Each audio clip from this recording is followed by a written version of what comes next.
Welcome back once again to our last and final topic on Always Blame the Hormone. A very sensitive topic, female athlete. Female athlete are women who put their body through a lot of strain and through a lot of exercise.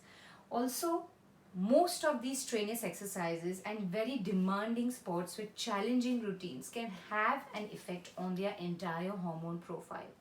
To begin with, the first is there could be a huge dip in their estrogen level known as hypoestrogenism.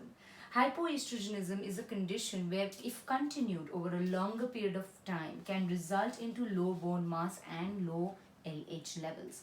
Now, one of the reasons why we do not appreciate or even do not tell most of these athletes to not continue in this kind of a phase is because the repercussions of not having periods for a long period of time can be extremely debilitating, and hence hypoestrogenism is a condition which needs to be worked upon.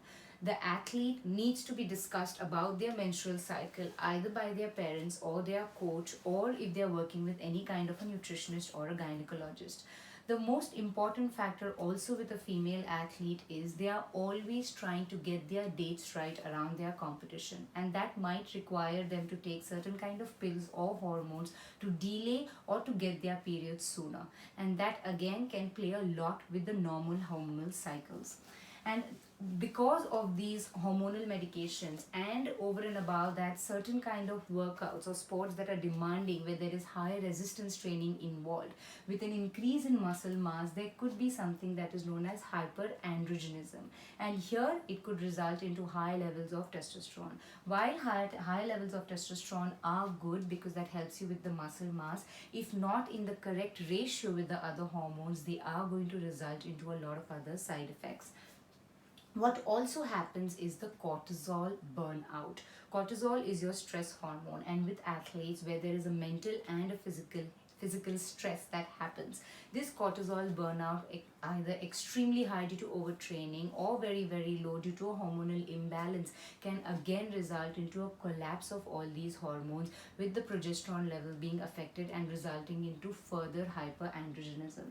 So what is it that can be done, and what is the fundamental reason why this happens?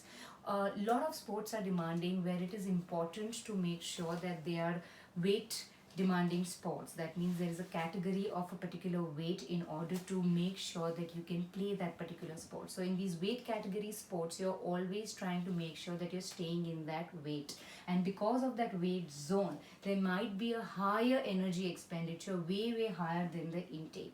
When you compromise the dietary intake, you're also compromising the overall body fat deposition, and when the body fat levels get very low, the estrogen activity also gets compromised, and because of that, the hypoestrogenism happens.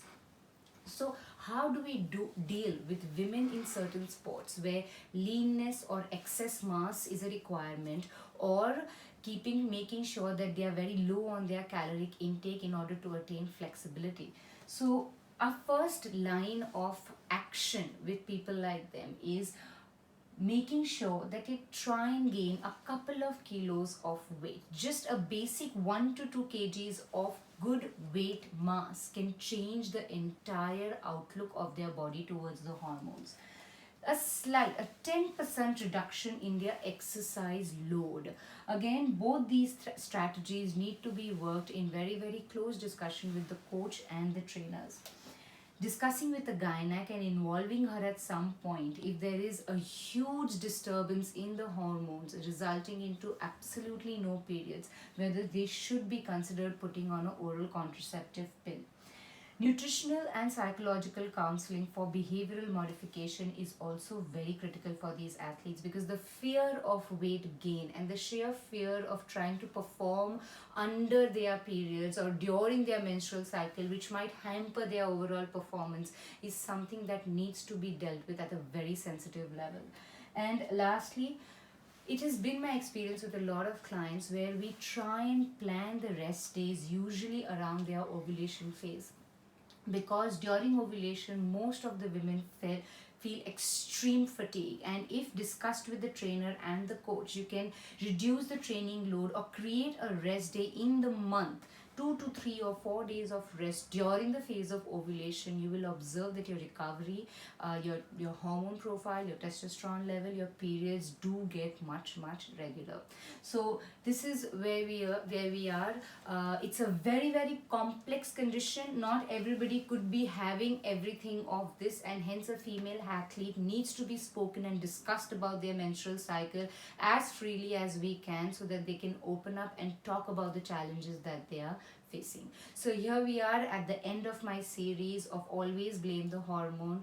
Please like and subscribe to my channel, and don't forget to hashtag Healthy Hindustan.